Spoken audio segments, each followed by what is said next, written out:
Welcome to Horses, Hope, and Hustle, the podcast where faith leads, grit drives, and the Western way of life runs deep. I'm your host, Crystal Show, wife, horsewoman, entrepreneur, and believer that God doesn't waste the hard stuff. Around here, we talk real stories, big dreams, and the kind of hustle that's rooted in hope. So pull your hat down, pour that coffee, and let's ride.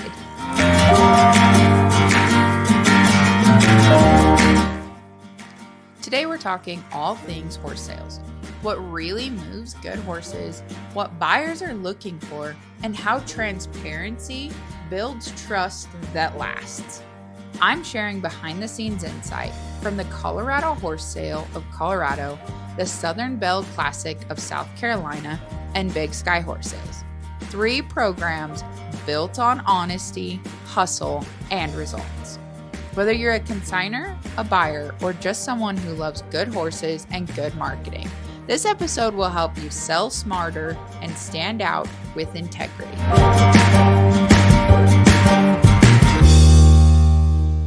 Well, thank you guys for jumping on here. This is awesome. So I really don't know a lot about your guys' sale. So let's kind of talk about that, who you guys are in your guys' sale, and touch base there first. Yeah. So our sale is the Southern Belle Classic, and it is in Aiken, South Carolina. We're fortunate to be pretty consistent from day one. We've been the 4th weekend in March at the same facility, same crew, all that good stuff. So we bring together around 60 horses under the umbrella of gentle, well broke, sound, pretty horses. Under that umbrella, we try to have a few different disciplines. You know, the reiners are always popular, some rope horses, some dressage prospects, maybe some hunt prospects, draft crosses, all of that, and get them all together in a really pretty setting and have a good time for, started out as a weekend, but this year it's grown, and we'll have a clinic day on Wednesday of the sale week. So That is cool. We seem like we add something every year. Every year, yep.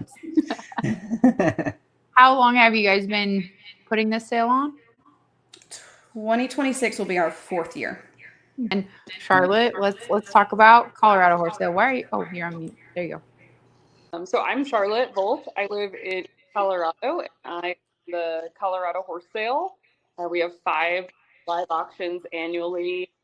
We specialize in family-friendly horses and trail horses. So we sell a lot of rope horses and prospects as well. Nice. I am Crystal Anderson, or Crystal Show now. I just got married. Crystal Show. And my platform is a little different. I own Big Sky Horse Sales, and we are an all online platform. I added a couple hybrid events. We do custom events too, really specializing in rope horses, ranch horses, cow horses is what I would say is kind of our bread and butter. And we're down here in Wickenburg putting on some online sales in Wickenburg this winter. So it's kind of cool that we're literally from very different regions here. So this will be really interesting to kind of see what the different trends are in everyone's different areas here. So we'll dive right in. Something that Charlotte wanted to touch base on was kind of the topic of what we're seeing what we're seeing sellers do to really find success in the industry and at sale. What are you guys kind of seeing in your sale?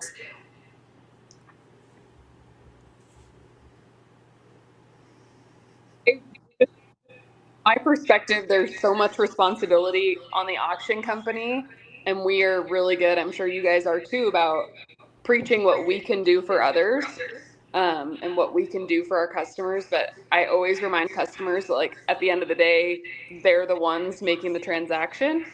They're the ones buying the horse or selling the horse, and there's a lot of homework to do on both ends. I think the biggest thing is, like, right now there's such a trend with sellers of like what they're responsible for with media and video and advertising their own horses. Are you guys kind of all seeing the same trends where like the most successful people at your sales are the ones who really put their best foot forward right up front and advertise those horses a little bit on their own, provide the best content, all that? 100%. Yeah, we always say pictures can make or break. You know, if you've got really great pictures, people will stop to look further into your horse. If you don't, we feel like they kind of just tend to scroll by. Same thing with videos because a lot of people will buy these horses just from the videos.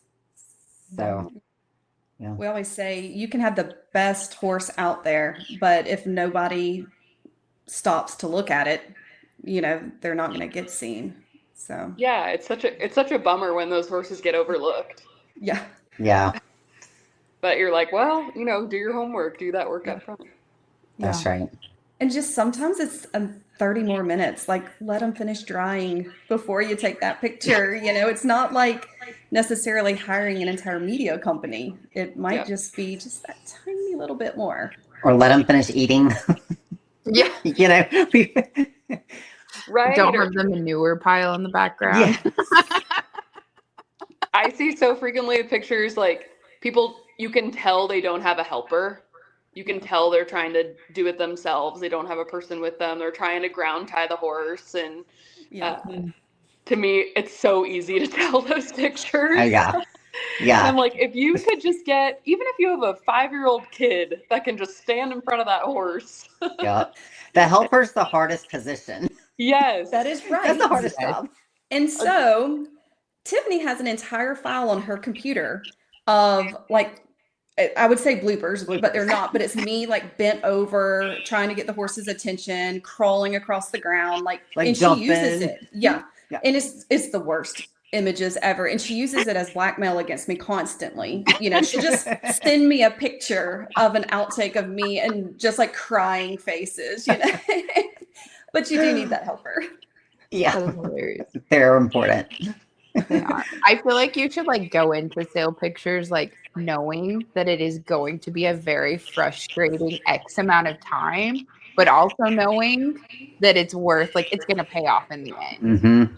Because it takes so much patience. I don't care what horse it is, if it's a colt, if it's a broke horse. Sometimes the broke horses are the worst because they just stand there with their ears back and you're like, hey, look at the camera. But yeah, that is hilarious. I do think it takes a lot, and having a helper in general is helpful, but I think we the way always they go ahead. I was just gonna say we always say if you can be if you can be friends or still married or whatever, get along after a picture day, you're doing pretty good. Very true. Especially I know we all have customers that have like a group of horses that they're consigning sometimes, and to me it's like, how are you doing 4 or 5, 6 head in a day? I know. I lose my motivation after like 2. Yeah. That's why I like our job. And they're the professionals at getting the pictures. They do a great job. Definitely. Do you guys have a lot of people that do take their own pictures or that hire photographers out in your area? Tiffany and Meredith. Sorry, I'm like looking at you on the screen, like realizing I just look like I'm just staring. I would bet ours is maybe half and half. You think? I would say so. I would say the ones that do their own pictures, they have a setup and they know the angles and what they're looking for, at least for the best success. I would say our picture quality is pretty good as a whole. Yeah. What type of pictures do you guys think get the most attention? Because do you guys do like a printed catalog and online, or how is your guys' sale? We do a printed catalog, and then we have like a flip book online, and then we have our website is basically a catalog that comes out first, obviously. Mm-hmm. Yeah, and so the way our website works is our consignors are able to go in and they upload their own pictures. And so they are able to upload 10 pictures and they can change them out if they get better pictures later on, or different, update. We don't require, a left facing photo, a right facing, and all that, but we do, tell them, hey, we need a confirmation picture and then some candid, photographs as well. I think while we're talking about pictures, an important thing is, I'm sure we've all seen it. The photographs need to represent the horse accurately. Mm-hmm. Like you don't want to see a beautiful picture and then when the horse gets off the trailer, be like, now what horse is that? I I think that was one of the biggest compliments Tiffany and I got when we took a group out west is someone came up and they're like, y'all's horses look even better in person than they did in the pictures. And that's so important, versus the other way around. Yeah. Yeah, and I think they need to be the closest to the weight they're going to be at the sale and the color that they're going to be at the sale. And that way people aren't like, what horse is that? Or what happened to that horse? Or Mm-hmm. you don't want them to be 100 pounds too light in their pictures and then show up nice and chunky for the sale. You want to represent them chunky to begin with. Yeah. What type of pictures do you guys typically use for like your main catalog pictures? Do you usually go more profile, more candid, or does it just kind of depend on what the consignor chooses? We usually put several pictures for every horse in the catalog. So usually I think we just pretty much use the ones we like the best, and then we do send it out to the consignors and let them proof their horses. And if they want to change, we'll swap them out so they have what they want in the catalog. So we try, most horses would have like a confirmation picture and an action shot or two, or so try to give some variety. Yeah. Love that. Do Do you you guys guys require that they submit their videos at the time of consignment, or do you give them more time on their videos? We give them more time. We give them this year, February is February when their 1st. videos are due. Mm-hmm. And again, they can upload multiple videos. So, I never know if it's better to have that 30-minute sale video. I personally may have a little ADD and would never sit through a video that long. Yeah. I kind of like a 5-minute highlight, maybe. Mhm. But if somebody wants to do a long video and then a short video, they can. I don't know that we have a limit to how many videos they can put on there. Yeah. But what we require is a sale video and then a ringside highlight video as well. Nice. Oh, that's neat. Love that. What type of content do you guys, I don't know if you have to really talk to your guys' consignors about this, but what kind of content do you recommend to them to provide for success? I think we're very fortunate with our sellers that they are the utmost of professionals, and most of them kind of know how to accurately show off their horse. But just personally, what I like to see are transitions.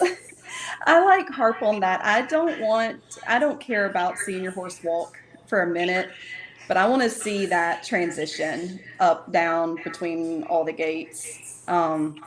And then in and out of the arena if you're going to sell them as something that can ride both in and out. Yeah. What about y'all? I'm with you. I don't want to see 10 minutes of that horse walking or loping 50 million circles. Yeah. Like one big pass, one small slow change. Like I want to see a rope horse lope a right lead. But I'm with you. I think I personally recommend to my clients trying to keep it under 5 minutes. Obviously, if we have one that's really adamant, okay, we'll do something longer. We usually break ours down too. Like if we have a horse that's both a rope and ranch horse, we might make 1 5 minute of them roping, 1 5 minute of them, ranching movement, whatever else we need to do so that we can get that buyer's attention. And then if they want to see more, there's a second video kind of deal.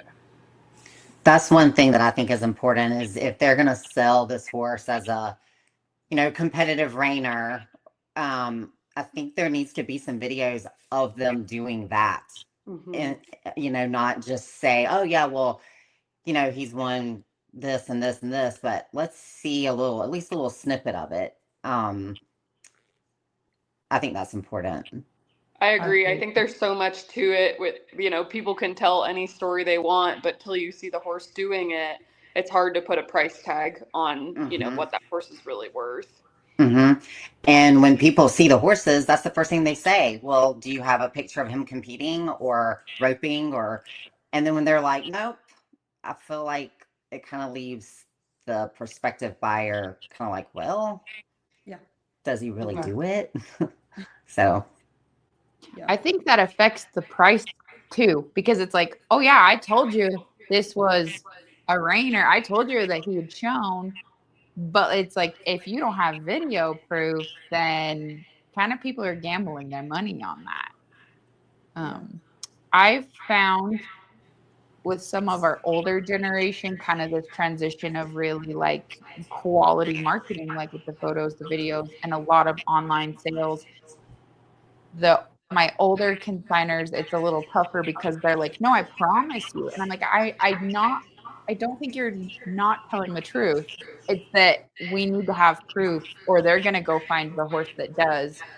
And yours might have been nicer or just as nice, and you just lost out on that sale because you didn't have the proof they wanted to see to feel confident spending that money. hmm. I think we have a maybe not unique situation, but I assume maybe different than y'all's in that we're somewhat limited by our footing at our sale. We have synthetic footing. So especially like our reiners and all, we have to tell them you're not going to run and slide. You're going to run and stick. Mhm. So, you need to show these skills on a video.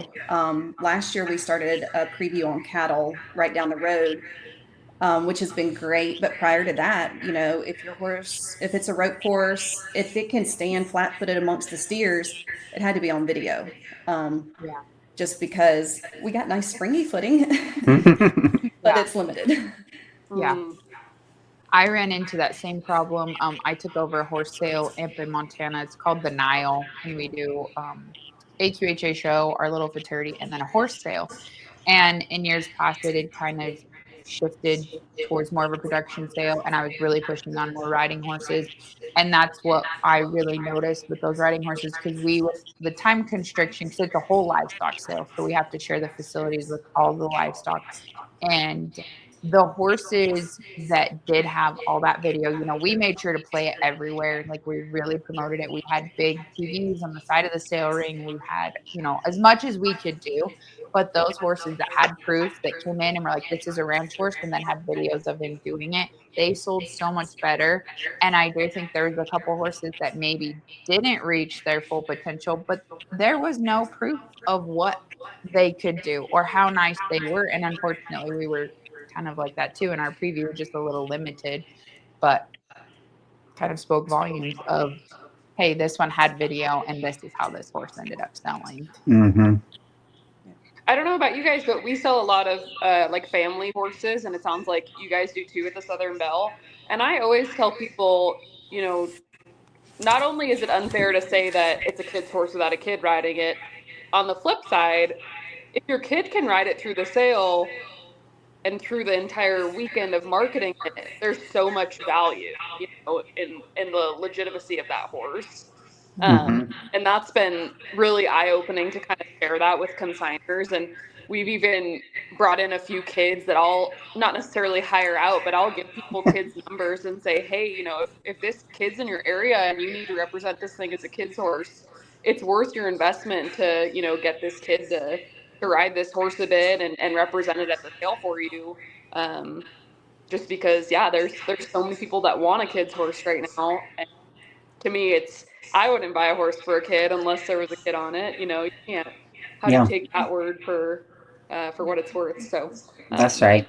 I also think that even if you're not buying it for a kid's horse, I think seeing kids on it all weekend, especially like you said, in a strange environment, a loud, noisy place like an like an auction, I think then it ensures that that horse is going to be gentle enough for the husband or the grandma or anybody. Right.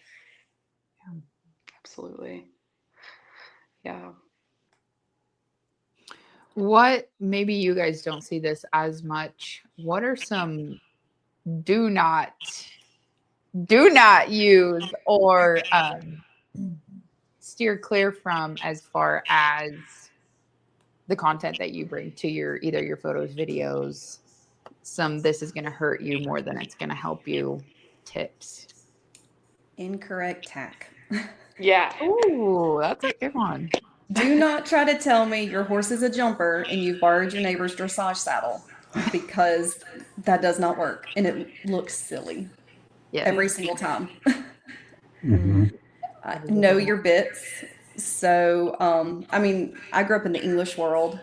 So when I see some janky old bit, like a Tom Thumb, that, and this horse is, oh, it's so soft, he's so supple, anybody can ride it. And I'm like, golly, look what you got in its mouth, Yeah.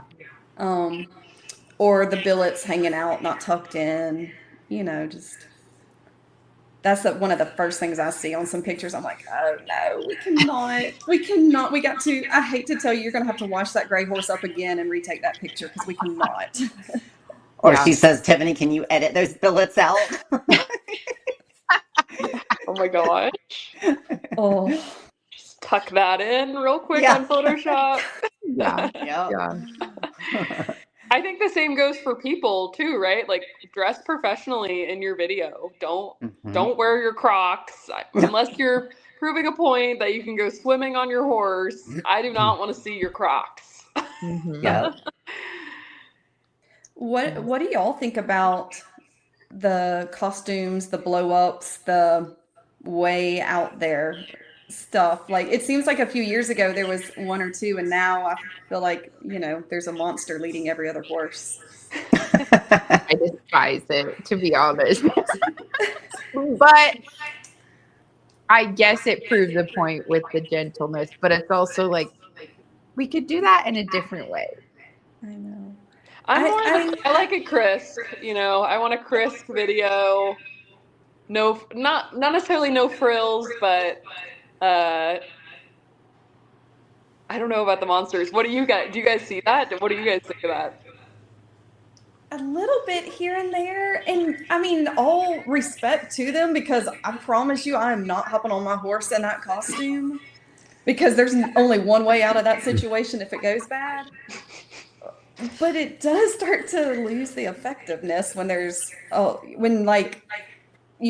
consignors are buying out Spirit Halloween. Like, Yeah. Yeah.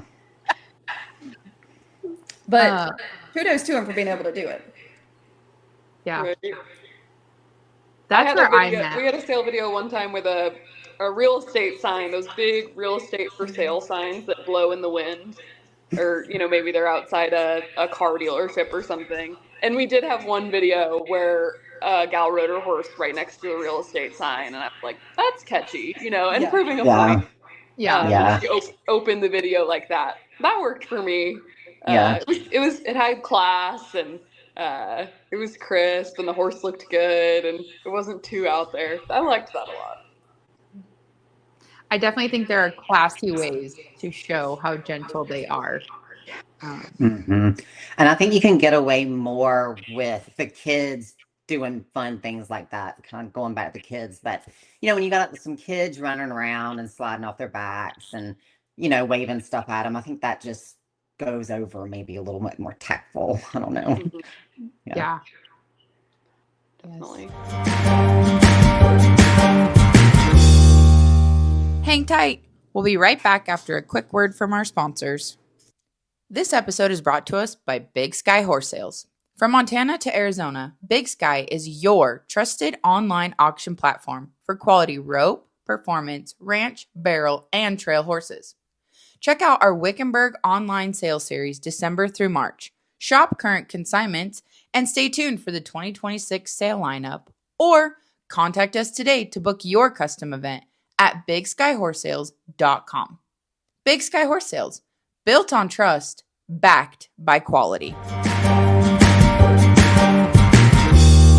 What about buyer accountability? What's the ultimate buyer responsibility?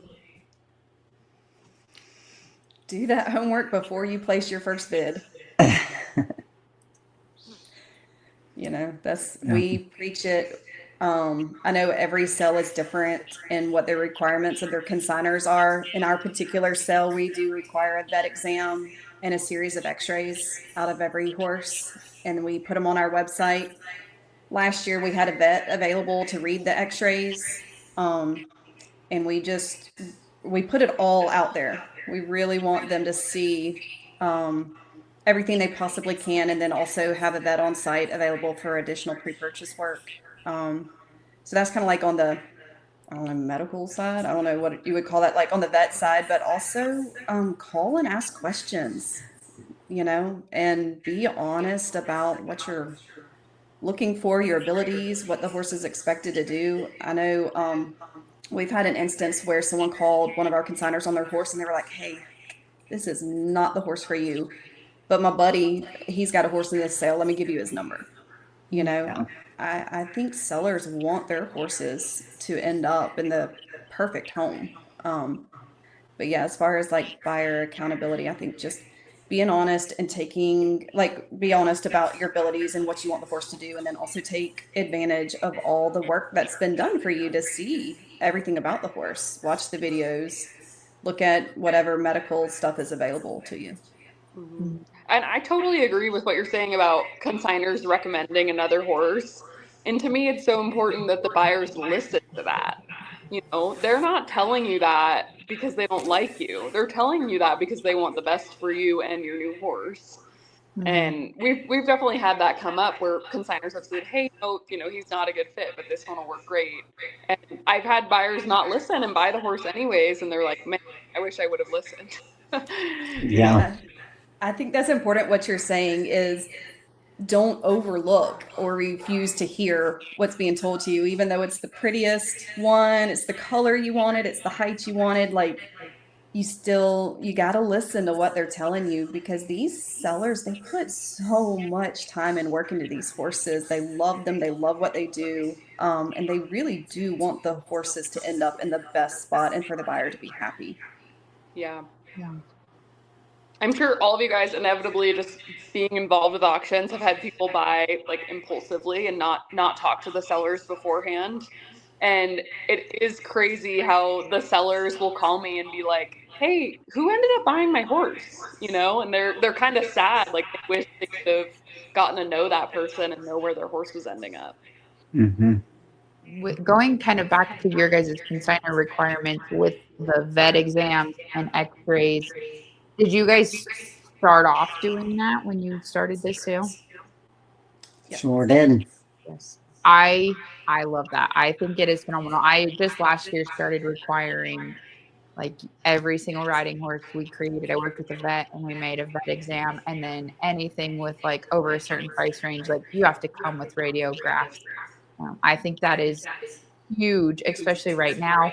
I was talking to my content gal. I'm like, oh, we should make a reel of how annoying it is to like find a horse you like on Facebook and it's lame and you don't know it, But I think that transparency really sets a lot of sales apart sales or even just marketing them individually, whatever that may be.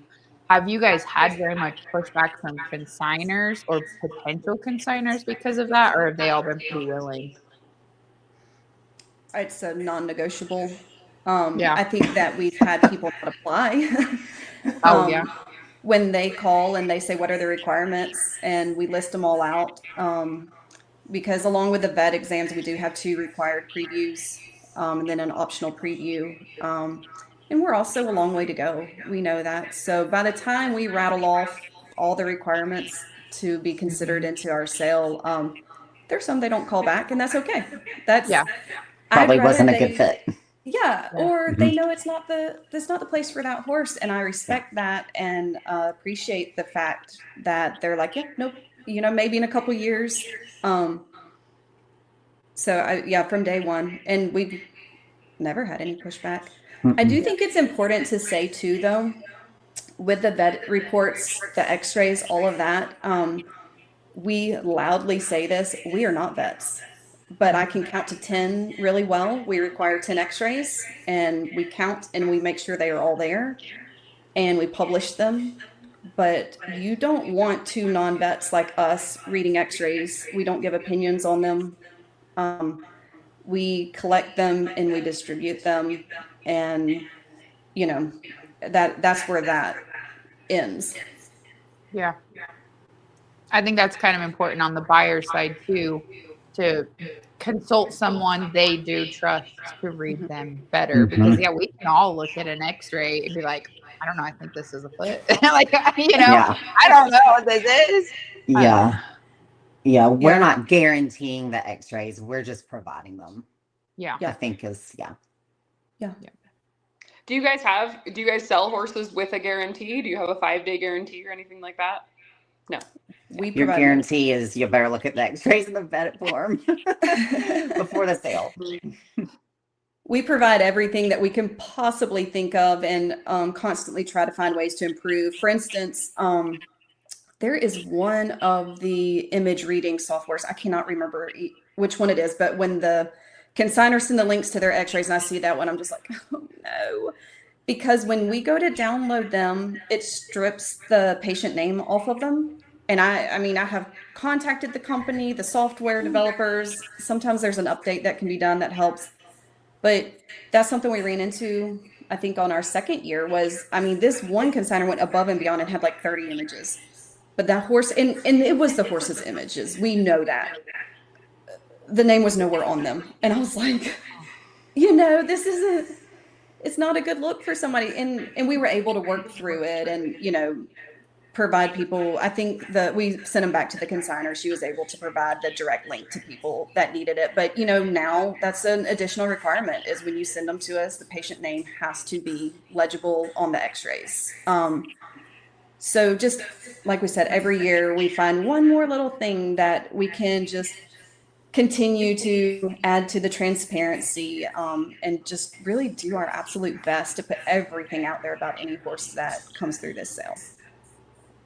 I think that is so awesome and so definitely sets those apart. Like when they're like, hey, this is everything that we can, it makes buyers feel a lot more confident to come and spend their money at your sale rather than go buy Joe Blow's horse on Facebook. Well, what's a great thing about buying at a reputable sale is that there is so much time to get everything done. I mean, even if it's a sale where the horses are posted on a Monday and 2 Saturdays from then they're for sale, you got 2 weeks to get it done, and you don't have to worry about somebody else coming to look at that horse and make a faster decision than you. You have an end date, and especially for checking with your trainer, checking with your vet, whatever. There, like for Southern Belle, the 4th Saturday of March at noon, 2 o'clock. I think we do 2 o'clock. I can't remember. That horse is going in that ring. You need to have your work done by then, but you don't have to worry about beating somebody else out to get the work done, to schedule your pre-purchase. I mean, you can do that months in advance or, a couple days beforehand. But that's one thing I just love about the sale is the timeline. Mm-hmm. And I think sometimes there's a misconception that everything happens fast at an auction because there for a second it gets fast, but the lead up to it is slow. Yeah. I so agree. And sometimes I'm sure you guys all see it where people are like, no, I'm not buying at a sale. I'm not buying at a sale. I'm buying private treaties. And I always try to convey that to them. Like, do you understand what we have to offer you and the uniformity of our offerings versus what, buying on the private market, you're going to have to go through all this legwork and you still might not own the horse, like you said. Yeah. Absolutely.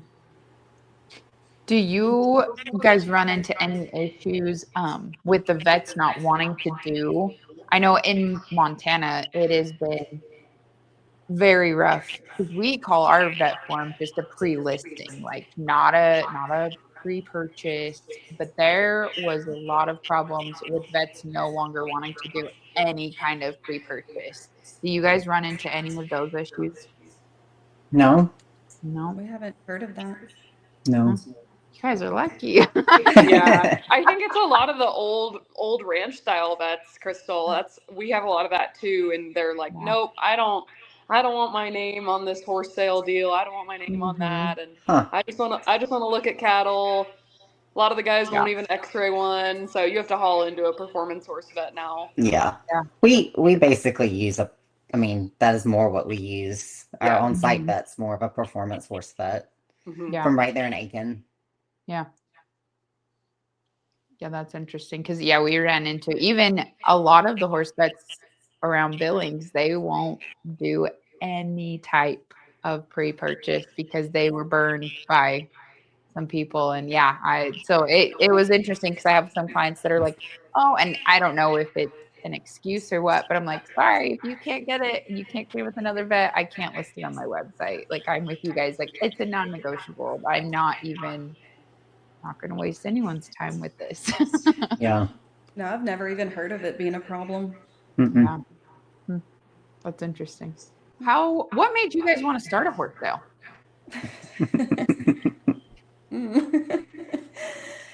um, just a series of saying yes and a casual conversation in the driveway. There you Literally. We And then the went next on thing we knew, here we are. Yeah. We went on a little adventure several years ago where we took a group of horses out west and sold them and had the best time and were the new kids on the block and got an education. And then we hauled the horses right back over here to the East Coast to the folks that bought them and started getting calls, do y'all want to come to our sale? And we just didn't have horses.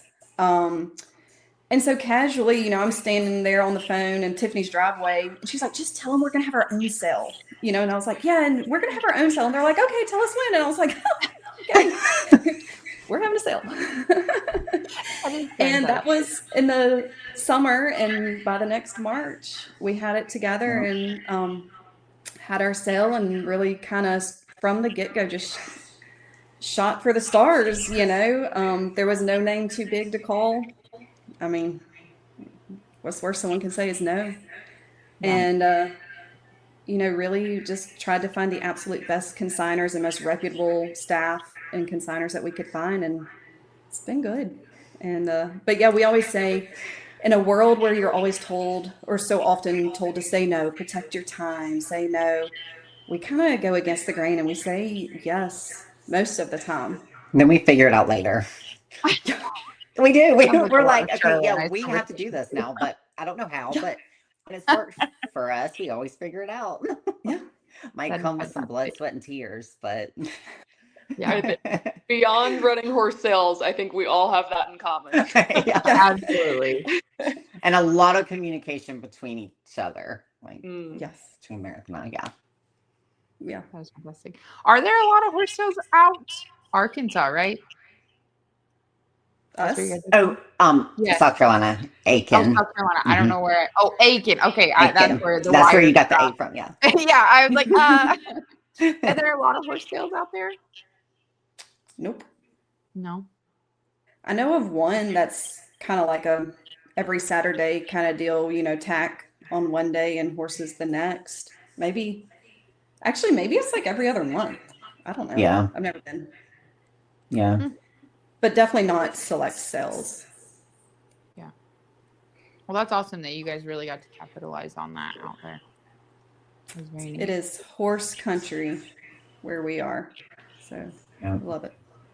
Are there a lot of people with English horses wanting to sell at auction? A lot of English prospects. Every year we do have a group of crosses or Friesians that come and sell, and our English buyers buy them. And they have, I think, all turned out to be very successful in the competitive world. We have a lot of English buyers. We don't have a lot of English sellers. I would say, do you think maybe half of our buyers take their horses in English tack? I bet pretty close. Yeah. Lot We really like those versatile horses. yeah, a lot of English saddles being carried around out there at our sale. Yeah. Do you guys only sell riding horses then, or do you guys ever take any unstarted prospects? We haven't yet. Every year possibly as yes. we keep growing and growing, and that is something that comes up. So I think that would be fun one day, is, take some youngsters. So this year the new thing is the clinic day, and that's the focus as far as adding on this year. But maybe one year. What is the clinic for? So we started this for our consignors. Any of our consignors who would like to host a clinic and teach are able to do so on Wednesday, because they come early anyways, and we have use of the facility. And so both of us love education and learning more. And we just think, we've made such an effort to have such great consignors, and so many of them do teach and have something to offer, that we just put it out there. Hey, if it helps you, we'll provide the facility. We will market it, and the cost of it and whatnot goes back to the consignor. So it's totally for them and then for the community. And so I think right now it looks like maybe 6 clinics will be going on. Oh, Yeah. 5 or 6. Something kind of for everybody too. Some on the cows, some just building confidence, overcoming fears, some arena stuff, horsemanship. So Yeah. It also helps them build their brand and also develop some relationships with some potential buyers that are right there at the sale. So, yeah. That is We'll a great see. idea, actually. That is phenomenal. I think it'll be good. Yeah, it sounds like it'll be great. Do you guys do, this is kind of like a multi question, like along the lines of networking or marketing, are there other things that you guys do similar to that rather than just paid advertisement? Are you guys involved in anything else?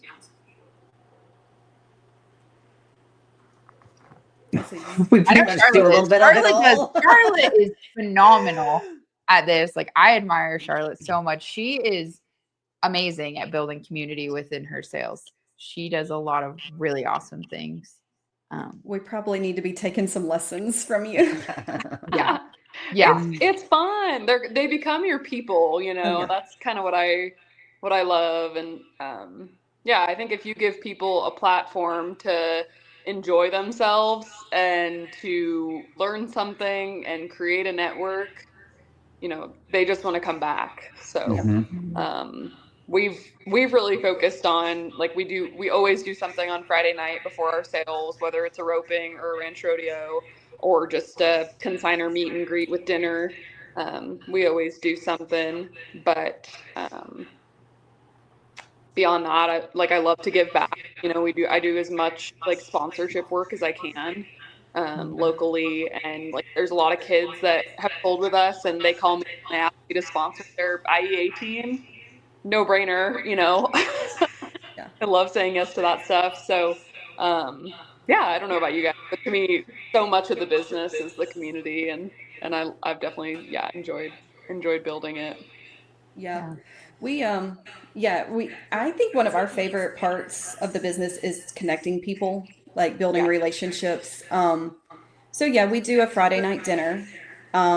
It's a ticketed dinner, and it's amazing. It sells out every year, so that's been fun. And then there's a local youth rodeo team that comes and helps. They are our official pooper scoopers in the arena, because lovely synthetic footing, you got to keep it clean. And those kids hustle, and that is something that is always discussed at the end of every sale, is adults coming up and being like, those kids give me hope. Like, they work so hard. And last year they helped us with the cattle preview, because like, we don't know that world. We don't do that. Yeah. And those kids, I guess they played hooky from school. I didn't ask a lot of questions. But they worked that whole thing, and they do a bake sale, and they're, always trying to raise a little money to go to nationals. It's Little Britches, right, Tiff? Mm-hmm. Yeah. Yep. So we do. We love that part, just connecting people, and it's fun to see. I mean, there's a mother-in-law team that's come Mhm. every year from the first year. I love it. They always text and they're like, we already have our Airbnb booked. This is always on our calendar for every year. They're not buying. They're just, they always say they're not buying. They're like, we'll see. But they come, and I mean, just they look forward to the weekend because it's just fun. That is awesome. That is one tough thing about being straight online. I don't get to meet a lot of my clients. And that's definitely something that, I mean, like usually I, make really good relationship with them. Like, we talk, but it's like my husband asked me the first time I met Charlotte, he was with me and he goes, that's the first time you've met her in person. And I was like, yeah. And like that is one thing I do miss about having just straight online is that connection. I mean, we still get connection, but it's not, in person. Yeah. Yeah. A funny story about that with Tiffany. She has no idea I'm going to tell this story, but she's helped out a good many of our folks, our people, as we call them. With they have like limited technology and access to technology, and so she's helped them a good bit on social media. And always say there's some of them competing for best friend status, but we were helping out with a sale in Utah, and she was going to get to meet one of them in person for the first time. And I see her just light up and run and go give a hug. And I was like, okay. And later on, she comes back. She's like, I don't know if he's a hugger. I'm like, well, he is now. I mean, she's like, I was just so excited. We've talked on the phone so much. I had Oh, yes, talked I to him for love that. countless hours for almost 2 years now. And I mean, it was like my long lost friend I never met before. Yeah. So That is Still don't know if he's a hugger. no, but he does still talk to me, so that's good. I didn't scare him off too bad. Oh, that is phenomenal. Do you guys have a favorite story, like a favorite horse buyer scenario? I think Miss Barbara will always be one of my favorites. Our very first year, like so many of our buyers, it's a friend of a friend.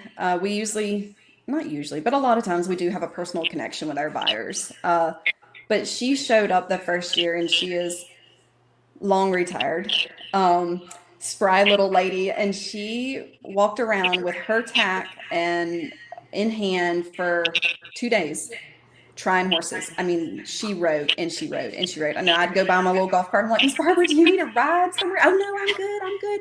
She had a list. She had a plan. And she bought an incredible horse and has just been such a great success story. We hosted a clinic the next year. She came and brought the horse. That's the one I was saying, like they come back every year. Her daughter-in-law rides the horse. It's been so rewarding, and she's one of many, but someone that took the advice, did their homework, and has had such an incredible experience with an incredible horse. And I mean, she's gone on to buy other horses, and she's just, I don't know, she's one of those, like, she's motivating and inspiring because she just gets out there and does it. I just love her. That's awesome. I have What a about similar you? story. I have a customer, he's 81 years old, and he's come to a bunch of our sales looking for horses. He's always saying, like, it's my last horse, so it's got to be cool, right? Yeah. And last spring, he ended up not taking a horse home from the sale, so I connected him with a friend of ours that had a horse for sale, and he bought the horse, which was amazing.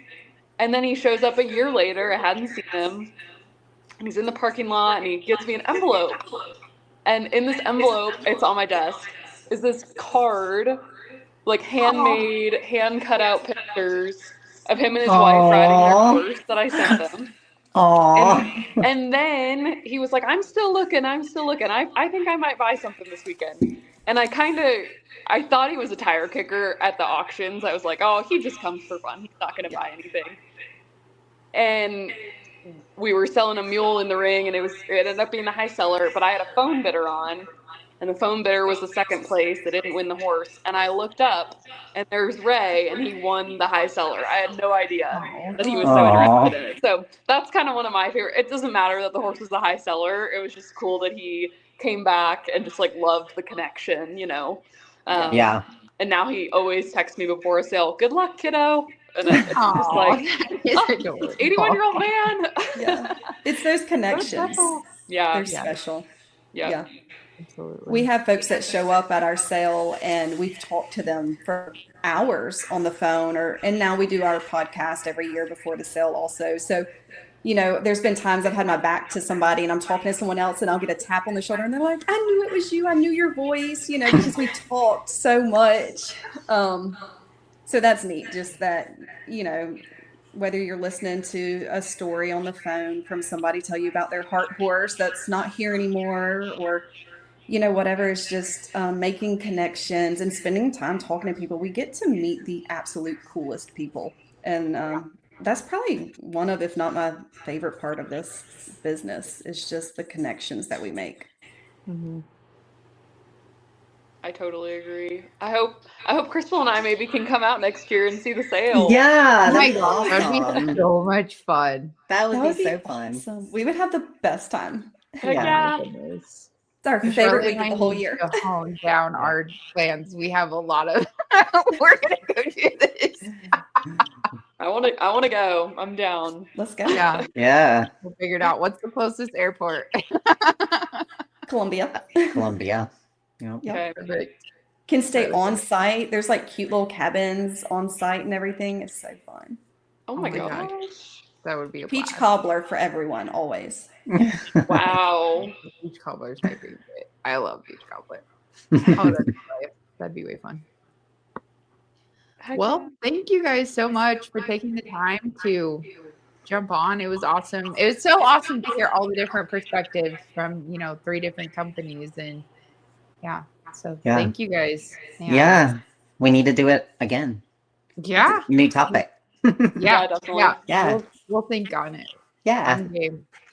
I Yeah. want to start like a Q&A thing, but just I'm with you guys. Like, I'm a yes person, and I'm like, okay, now I have to figure out the time for all these yes. I know. So Well, we'll work on that. Tiffany can tell you this was a test for me because I am like over the top, structure, organized. And when I texted her, I was like, "So where's the outline?" You're like, "We're just gonna wing it." I was like, "Okay." She was probably like hyperventilating. Okay. You did great. But we said yes. Fantastic. I love that. I've tried to do like super structured, but I get so distracted. Like I like will just like, oh, let's talk about this. And so it worked out That's perfect. more like me. Yeah. We balance each other out. We're good balance. Yeah. I love that. I love that. Did you guys know how long did you guys know each other before you started the horse sale? This is random. See, this is the random things I get out. Not long. I A don't year know. or two. No, Oh, wow. No, a couple of years before we started the sale. We met because Yeah, I I guess bought maybe a horse. year before Cody. Yeah. Yeah. I bought a horse for my daughter from Tiffany. Oh, okay. I think it was probably one of the first horses you'd ever sold, right? Yeah, it was. Yeah, there was tears on both I sides. cried of that ugly transaction. tears. Yeah. And then it was kind of like hey, I think we kind of ride similarly and have a lot of the same values and whatnot. You want to ride together sometimes? And then just, you know, here we And are. then we were planning a horse sale. That is awesome. I love that. Yeah. I love that. Very Well, cool. thank you for having us. Yeah, Absolutely. Yeah, we'll come up with more topics and we'll do it again.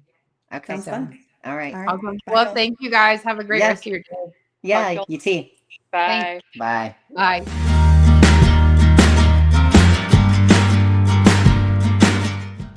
Thanks for riding along with me on Horses, Hope, and Hustle.